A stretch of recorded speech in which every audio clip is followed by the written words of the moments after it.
Thank you. Hello, hello, hello. So, have you noticed that these days there is an interesting exhibition about the famous book Little Prince in Brussels Expo? You know the book from Antoine de Saint-Exupéry? Well, I'm not here today to advertise specifically this exhibition, but I would like to start my presentation with one of the greatest phrases of this book. And the phrase says, "All grown-ups were once children, only a few of them remember it."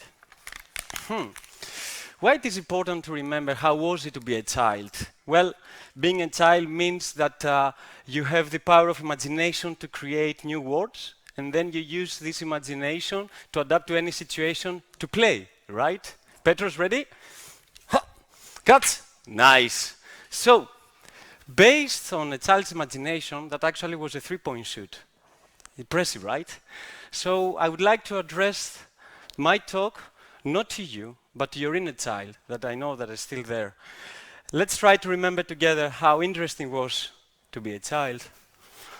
This is me at the age of 7. As you can see, I was one of the kids that I loved playing sports and ball games.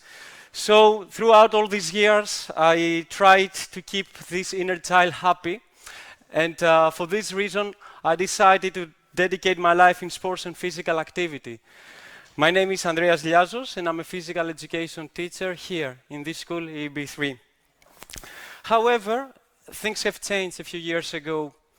A fog of uncertainty, isolation, and fear covered the entire world. Covid-19 entered our lives, and nothing was the same. We felt scared. We felt that something was going on. But many people consider that that's not the end, and I will explain you why. In the beginning, the main words and concepts that we had of the pandemic was face masks, physical and social distance, and of course, many restrictions like avoiding doing physical activities or even in some cases going outside. Covid-19 affected our lives in different ways and also the planet. There is a term that was created, anthropos, to describe the impact of humans' inactivity on the environment, on the wildlife. But what about the impact of humans' inactivity on their own life? Well, as you may know, sports and physical activity were one of the main domains that have been affected the most during the pandemic. It's true that many sports centers and gyms have been strictly closed, and also many sport events, important events, have been postponed. A notable example was the postponement of the Olympic Games of 2020. And in order to understand how critical was the situation, the few times that the Olympic Games have been postponed in the past was only during World War I and World War II. So, was that the end of the field of physical activity and sports? I'm not sure about it, and I will explain you why. In the beginning, scientists and academic circles have started researching more the impact of the COVID on people's physical activity, and the results were negative. They noticed that there was a decrease of physical activity, and that was true. As we said, the gyms were closed, right? And during that crisis, nobody really had the willingness to start exercising again. We passed all periods of isolation, and however, we are still in the first wave. We didn't have enough information. People didn't consider that physical activity could be part of the solution, could be a medicine against COVID-19. And out of 70,000 research papers that have been published the first month, only 1% were referred to the word physical activity in terms of COVID. Nobody really considered that physical activity could play a crucial role about considering the protection of public health and the block of a second wave of contamination. However, remember, we are still on the first wave. We don't have all the information. But this period of time is important.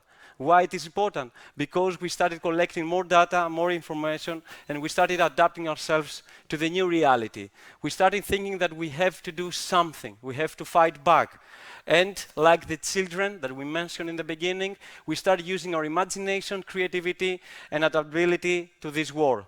What happened?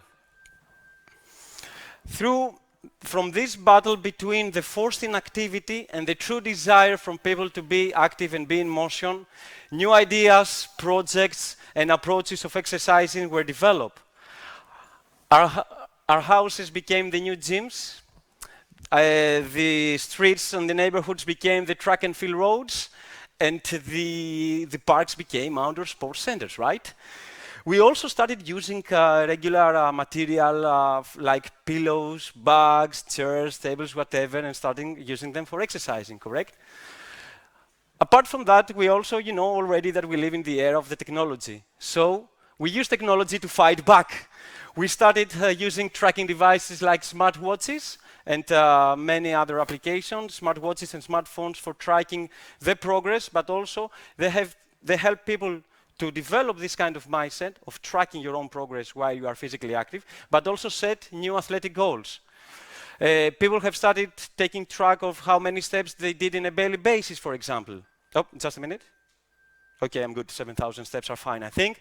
So there were also some applications that have been developed, more general or more sport-oriented, that helping people to be also more engaged and more active during this time by trying to push them to exercises with different methods and different kind of trainings. And of course, the most significant technological asset during this time was the development of the digital online training. So when the pandemic arrived, the majority of the personal trainers have started uploading the material on social media, while many gyms have started using platforms and other material online in order to engage more the clients and the participants. It is true that there was a lack of social interaction when people were exercising, but the benefits were many in physical and mental level. Physical level, we can say that those who were practicing were able to be more protected against the virus by boosting their immune system, avoiding heart diseases and other risks for the health. And considering the mental aspect, people and scientists find out that those who were exercising during the pandemic, they had a positive mental state, they avoided getting any depression, and they had a balance on level of their emotional and psychological state.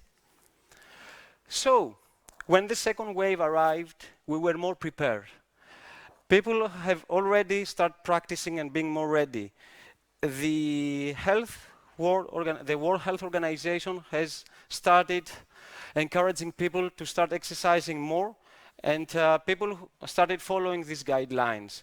Scientists also have made researches about the impact of physical activity during the pandemic, comparing first and second wave, and the results were better. The level of the physical activity didn't decrease during the second wave, and people were more active because they were using more means and they already knew what it was all about. But the most important of all, it was that the people have started developing healthy habits in the daily life. And that was very, very, very important. But what about us? We are in a school, right? What happened with the schools? Do you remember? Well, online schooling was one part of this adaptability. We use technology and we use the screens of our smartphones, tablets, and the screens of our computers to use them for e-learning. But what about the course of physical education in an online form? How was it?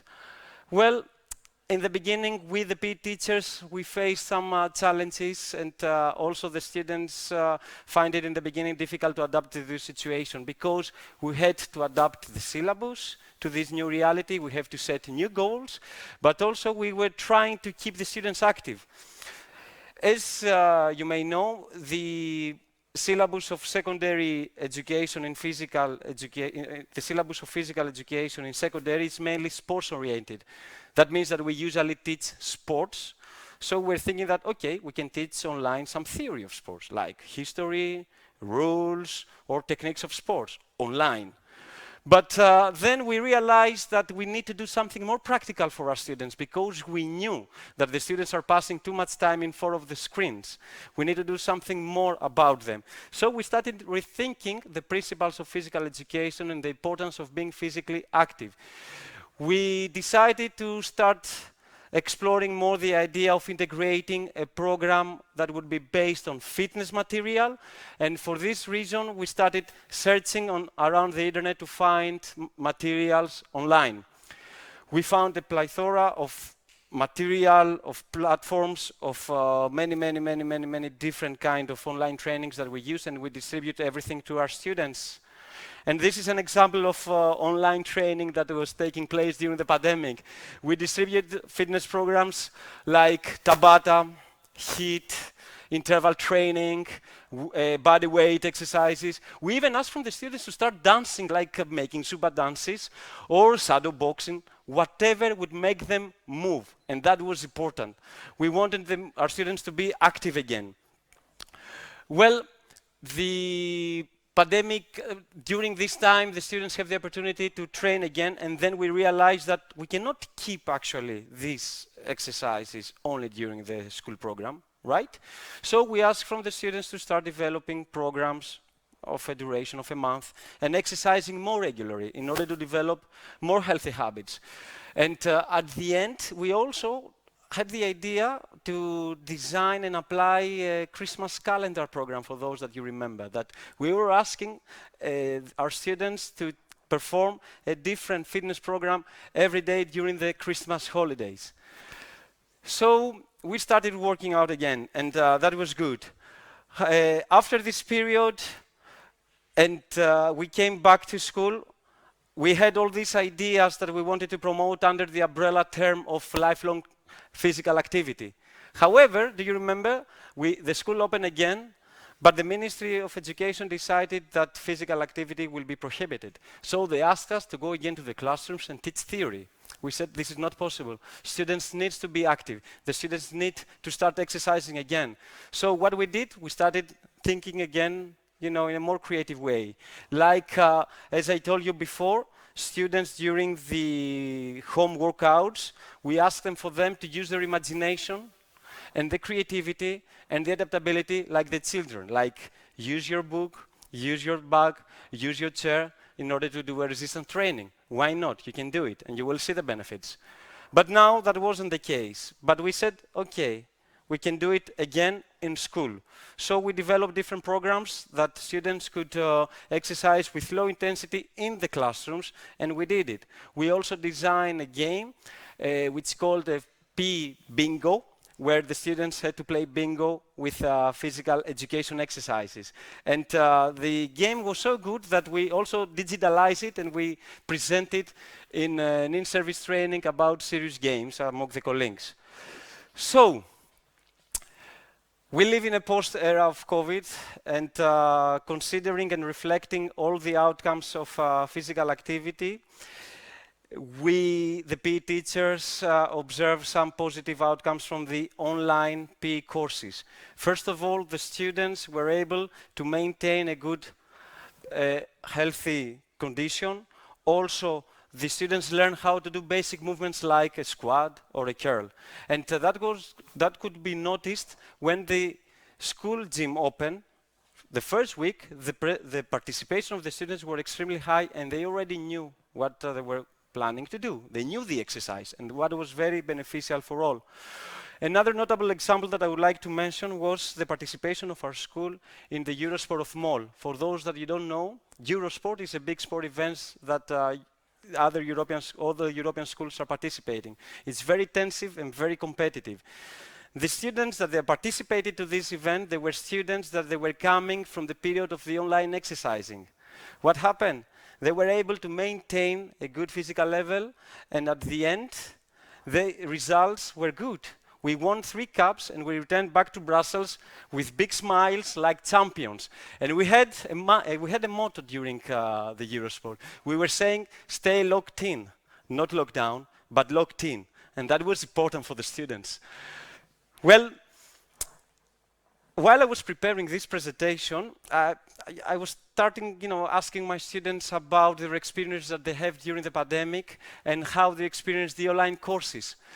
Most of them, they told me amazing stories and how the PE classes in an online form were very helpful. I would like to share with you one story, one testimony of one of my students who, during the pandemic, started training seriously. He lost a significant amount of fat. He built up the body that he really wanted to have. And the most important, he made physical activity active part of his daily life. As you know, he told me that his main inspirations was the PE online courses. And for those that you are already participating in physical education of our school, you know that we have sport uniforms, right? You need to have this blue dry t-shirt with a name on the back, correct? Well, these students didn't want to write a name. He wanted to deliver a message that was inspired by the period of the confinement, and he wanted to make a message that would be so powerful and hopeful for the future. Well, while I was preparing myself for this presentation, one of the main guidelines that I have from the TED coordinators and my coaches, Petros and Artemis, which I would really like to help them personally for their excellent collaboration, they told me, Andreas, remember the rule of the red dot. What dot? What's going on? You cannot live outside of the carpet. Whatever you have to do it, you have to be on the carpet, stay on the red carpet. And actually that reminded me the period of the confinement, right? Remind me that, I had to be in one place and try to perform. But what I learned from that period, even if life circumstances trap you in smaller places, like our home or like this little red rug in my case, you can perform amazing things. You have to believe in yourself and think out of the box. Like me right now doing this presentation, right? No, I'm joking, guys. I would like to say that when worlds collide, there is always light. There is always hope. People like you, me, our wonderful students, have shown that there is a way.